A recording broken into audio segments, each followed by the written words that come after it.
Welcome to a new video. So ഇന്ന് phone ഷെയ്ക്കാവുന്ന വേറൊന്നുമില്ല, നമ്മുടെ കേരളത്തിന്റെ നല്ല റോഡുകളിലൂടെ സഞ്ചരിക്കുന്നതുകൊണ്ട് ഗട്ടറിൽ വീഴുമ്പോൾ വണ്ടി സ്വാഭാവികമായിട്ട് കുലുങ്ങുന്നതിന്റെ കൊണ്ടുണ്ടാവുന്ന ആഫ്റ്റർ എഫക്ട്സ് ആണ് ഈ ഫോൺ ഷെയ്ക്കിങ്. ഓക്കെ, സോ ഇന്ന് ഒരു ഈവനിങ് ഒരു 7:30 ആയപ്പോ ഞങ്ങളുടെ വീട്ടിലെ എല്ലാ അംഗങ്ങളും വീട്ടിൽ ആ സമയത്തുണ്ടായിരുന്നു. യൂഷ്വലി അങ്ങനെ ഉണ്ടാവാറില്ല. അപ്പോ ഈ തോട്ട് ഓഫ് ഹാവിങ് ലൈക്ക് ഒരു പുറത്തു പോവാം, ഡിന്നർ പുറത്തുനിന്ന് കഴിക്കാം എന്ന് വിചാരിച്ചു. And as part of that ഞങ്ങൾ നേരെ റെഡിയായി ഒറ്റ മൈൻഡിൽ ഇറങ്ങിക്കാണ്.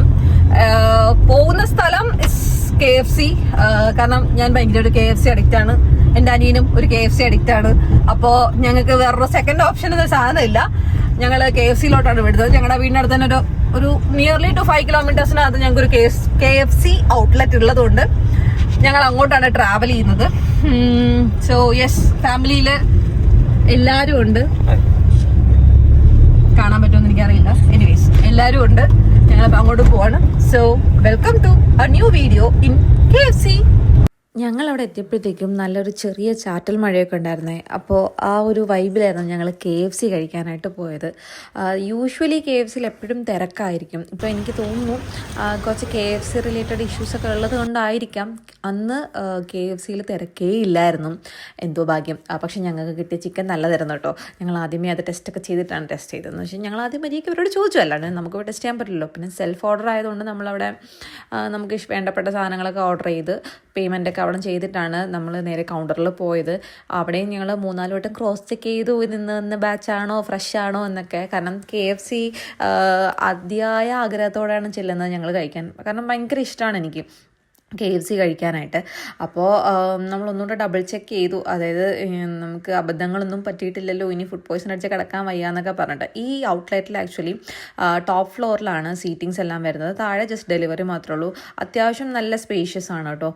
നെടുമങ്ങാടാണ് ഈ ഒരു ഔട്ട്ലെറ്റ് വരുന്നത്. അപ്പം കുഞ്ഞിനെയൊക്കെ കൊണ്ടുപോയാലും നമുക്ക് വലിയ ബുദ്ധിമുട്ടില്ലാണ്ടിരിക്കാൻ പറ്റി. കാരണം ഒന്നാമത് ക്രൗഡഡ് അല്ലാത്തത് കൊണ്ട് കുഞ്ഞിന് ശരിക്കും പറഞ്ഞു കഴിഞ്ഞാൽ ഓടി നടന്ന് കളിക്കാനുള്ള സ്ഥലം അവിടെ ഉണ്ടായിരുന്നു.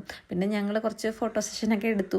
പിന്നെ ആളിച്ചിരി ക്രാങ്കിയായി തുടങ്ങിയപ്പോൾ ഓരോരുത്തരായിട്ട് ഓരോരോ സെക്ഷൻ ഡിവൈഡ് ചെയ്ത് ഓരോരുത്തരെ കൊണ്ട് നടന്ന് ആളെ എൻഗേജ്ഡ് ആക്കി വെച്ചു കേട്ടോ. ആ സമയത്ത് ഞാൻ ചെറുതായിട്ടൊന്ന് ആ ഒരു മിററല്ല, ആക്ച്വലി നോർമൽ ഗ്ലാസ് ആണ്, പ്ലെയിൻ ഗ്ലാസ് ആണ്. പക്ഷെ അത്യാവശ്യം നല്ല ക്ലീൻ ആയതുകൊണ്ട് നമുക്ക് ക്യാപ്ചർ ചെയ്യാൻ പറ്റി. പിന്നെ കുഞ്ഞുമണി ഞാൻ പറഞ്ഞതുപോലെ നമ്മുടെ KFCക്കൊക്കെ ഫുൾ ഓടി നടന്ന് എക്സ്പ്ലോർ ചെയ്യുമായിരുന്നു. കാരണം ആരും ഇല്ലാത്തതുകൊണ്ട് ആൾക്ക് ഭയങ്കര സൗകര്യമായിരുന്നു കൊണ്ട് നടക്കാനൊക്കെ വേണ്ടിയിട്ട്. ഞങ്ങൾ ബൾക്ക് ഓർഡർ പറഞ്ഞുകൊണ്ട് വന്നു. അത്യാവശ്യം നല്ല ടൈം എടുത്തു അവർ പ്രിപ്പയർ ചെയ്ത് തരാനൊക്കെ. പക്ഷേ ഞങ്ങൾ ക്ഷമയോടെ കാത്തിരുന്നു. കാരണം ആവശ്യം നമ്മുടേതാണ്. പിന്നെ അവർ ഓൾറെഡി പ്രിപ്പയർ ചെയ്ത് വെച്ചേക്കുന്നതിൽ എന്തെങ്കിലും ഇഷ്യൂ ഉണ്ടെങ്കിൽ എന്തിനാ വെറുതെ. അതുകൊണ്ട് ഞങ്ങൾ വെയിറ്റ് ചെയ്യാൻ മനസ്സൊക്കെ പ്രിപ്പയർഡ് ആയിട്ട് തന്നെയാണ് പോയത്. 20 മിനിറ്റ്സ് എന്നുള്ള 30 മിനിറ്റ്സ് ആയാലും നോ ഇഷ്യൂസ് എന്ന് പറഞ്ഞിട്ടായിരുന്നത്. അപ്പോൾ മേലിരുന്ന് ബോറടിച്ചപ്പോൾ ഇനി എങ്ങാനും റെഡി ആയോ എന്ന് വിചാരിച്ച് താഴോട്ട് ചെന്നു. പക്ഷേ അവിടെയും ഞങ്ങൾക്ക് ഒത്തിരി സമയം വെയിറ്റ് ചെയ്യേണ്ടി വന്നു. കാരണം 20 മിനിറ്റ്സ് ആണെങ്കിൽ അതിനിടയ്ക്ക് അവർക്ക് വേറെ ഓർഡേഴ്സ് വരുമ്പോൾ ഇതൊരു ബൾക്ക് ഓർഡർ ആയിട്ട് അവർ അതിന് സെക്കൻഡ് പ്രിഫറൻസ് മാത്രമേ തന്നുള്ളൂ. പിന്നെ ഞങ്ങൾ മാത്രം അവിടെ ഡൈനിങ്ങിന് പോയിട്ടുള്ളൂ, ബാക്കി എല്ലാവരും പാഴ്സൽസ് ആയിരുന്നു. അപ്പോൾ അതുകൊണ്ടൊക്കെ കൊണ്ടായിരിക്കാം. എങ്കിലും ഞങ്ങൾ ക്ഷമയോടെ കാത്തിരുന്നു. അതെല്ലാം KFC കഴിക്കാനുള്ളൊരു ആഗ്രഹത്തോടാണ്. നിങ്ങൾക്കറിയോ ഗൈസ്, ഞാൻ പ്രഗ്നൻ്റ് ആയിരുന്നപ്പോൾ എൻ്റെ ഏറ്റവും വലിയ ക്രേവിങ് എപ്പോഴും KFC കഴിക്കാനായിരുന്നു. പക്ഷേ ആ സമയത്ത് KFC പ്രഗ്നൻറ്റ് വുമൻസിന് നല്ലതല്ല എന്ന് ഓൾറെഡി KFCക്കാർ തന്നെ പറയുന്നുണ്ട്. ഞാൻ എൻ്റെ കൊതി മുഴുവൻ അടക്കി വച്ചിരുന്നു. ആൻഡ് ഫസ്റ്റ് എൻ്റെ ഡെലിവറി കഴിഞ്ഞിട്ട് ഞാൻ കഴിച്ച 2 സാധനങ്ങൾ, ഒന്ന് ഷവർമയും അതുപോലെ ഒന്ന് KFC ആയിരുന്നു. കാരണം ആ ഒരു 9 മന്ത് ജേർണിയിൽ ഞാൻ ഇങ്ങനെ വെയിറ്റ് ചെയ്തിരുന്ന സാധനമാണ് എപ്പോൾ കഴിക്കാം. അത്രയ്ക്കൊരു ഹാർഡ് കോർ KFC ഫാനാണ് ഞാൻ. പക്ഷേ ഈ KFCയെക്കുറിച്ചൊക്കെ ഇപ്പോൾ ഒരുപാട് ഇങ്ങനത്തെ ന്യൂസൊക്കെ കാണുമ്പോഴത്തേക്കും സത്യം പറഞ്ഞാൽ വിഷമമുണ്ട്. ആ നല്ലൊരു ബ്രാൻഡിന് എന്തിനാണ് നിങ്ങളെല്ലാവരും കൂടി ഇങ്ങനെ നശിപ്പിക്കുന്നതെന്ന് ആലോചിച്ചിട്ട്.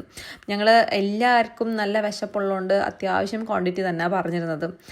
കാരണം വേറെ ഒന്നും ഇനിയിപ്പോൾ കഴിക്കുന്നില്ല, ചിക്കനുള്ള പ്രോട്ടീൻ എന്ന് വിചാരിച്ചിട്ട് KFC ഒക്കെ കഴിക്കാൻ വിചാരിച്ചു. ആദ്യം നന്നായിട്ട് ഞാൻ കൊതിമൂത്ത് കയറി കഴിച്ചു. ഒടുക്കത്തെ ചൂടായിരുന്നു.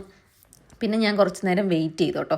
ആ ഒരു പീസ് കഴിച്ചപ്പോൾ എനിക്ക് മനസ്സിലായി ഇതൊന്ന് ചൂടാറാനിച്ചിട്ട് സമയം എടുക്കും. അപ്പം ഞാൻ നൈസായിട്ട് കുഞ്ഞിനെ നോക്കിക്കോളാം, നിങ്ങൾ കഴിച്ചോ എന്ന് പറഞ്ഞിട്ട് കുഞ്ഞിനെ എടുത്തിട്ട് ഞാൻ അവിടെ ഇരിപ്പോയി. ആ സമയം കൊണ്ട് എൻ്റെ മൈൻഡിൽ ഞാൻ എടുത്ത പീസസൊക്കെ ഒന്ന് തണുപ്പ് മാറി കഴിക്കാൻ, ചൂട് മാറി കഴിക്കാൻ പറ്റുന്ന ടൈം ആകുമല്ലോ എന്ന് വിചാരിച്ചിട്ട് ഞാൻ നൈസ് അങ്ങ് കുഞ്ഞിനെ നോക്കിക്കോളാം, നിങ്ങൾ കഴിച്ചോന്ന് പറഞ്ഞു. കാരണം കുഞ്ഞിന് ഇത് കൊടുക്കാൻ പറ്റില്ലല്ലോ. അപ്പോൾ അവരുടെ ഫുഡിങ് ഒക്കെ കഴിഞ്ഞതിന് ശേഷമാണ് ഞാൻ എൻ്റെ ടേണിലോട്ട് പോയത്. ആ സമയത്ത് അമ്മയാണ് കുഞ്ഞിനെ നോക്കിയത്. നിങ്ങൾക്ക് ബാക്കിൽ കാണാം കുഞ്ഞിനെ വെച്ച് അമ്മ മാനേജ് ചെയ്യുന്നത്. ആ സമയത്ത് എൻ്റെ ഫുഡിൻ്റെയും ചൂടൊക്കെ ആറി എനിക്ക് കഴിക്കാൻ പറ്റുന്നതായിരുന്നു. പിന്നെ എന്നാലും ചെറിയ ചൂടുള്ളതുകൊണ്ട് ഞാൻ ഒറ്റ ബൈറ്റായിട്ട് എടുക്കാൻ നിന്നില്ല. മെല്ലെ മെല്ലെ പിച്ചി കഴിക്കാനുള്ളൂ. കാരണം റിസ്ക് എടുക്കാൻ വയ്യ. നേരത്തെ ആദ്യത്തെ ബൈറ്റിൽ തന്നെ എൻ്റെ നാക്ക് അത്യാവശ്യം പൊള്ളിയായിരുന്നു കേട്ടോ. അമ്മാതിരി ചൂടായിരുന്നു അവർ ഫ്രഷായിട്ട് പ്രിപ്പയർ ചെയ്ത് തന്നതുകൊണ്ട്. ബട്ട് സ്റ്റിൽ KFC ആയതുകൊണ്ട് ഇനി ചൂടല്ല, അവർ തിളച്ച എണ്ണയിൽ നിരത്ത് തന്നാലും നമ്മൾ കുറച്ച് വെയിറ്റ് ചെയ്യണം എന്നല്ലേ ഉള്ളൂ ആ ചൂടൊന്ന് മാറാനായിട്ട്. ഞാൻ കഴിക്കും, അത്രയ്ക്ക് എനിക്കിഷ്ടമാണ്. പിന്നെ ഇതൊക്കെ കണ്ടപ്പോൾ നിങ്ങൾക്ക് മനസ്സിലായി കാണും ഞങ്ങൾക്ക് ആർക്കും ഒട്ടും വിശപ്പില്ലാത്തതുകൊണ്ട് ഞങ്ങൾ ആരും ഒട്ടുമേ കഴിച്ചിട്ടില്ല എന്ന് ഈ ഒരു വിഷ്വലിൽ നിന്ന് നിങ്ങൾക്ക് എല്ലാവർക്കും മനസ്സിലായി കാണുമെന്ന് വിശ്വസിക്കുന്നു. അപ്പോൾ അതൊക്കെയായിരുന്നു KFCയിലെ ഞങ്ങൾ ഓർഡർ ചെയ്തതൊന്നും വേസ്റ്റ് ചെയ്യാൻ പോയില്ല. അതൊക്കെ കഴിച്ചിട്ട് ഞങ്ങൾ നേരെ തിരിച്ച് വീട്ടിലോട്ട് പോയി. ആൻഡ് അത്രയേ ഉള്ളൂ. അപ്പോൾ ഓക്കെ, ബായ്. ഇനി ഒരാൾ കൂടി ബൈ പറയേ നിങ്ങളോട്. ഇതാ കണ്ടോളൂ. അപ്പോൾ അത്രയേ ഉള്ളൂ. Okay, by.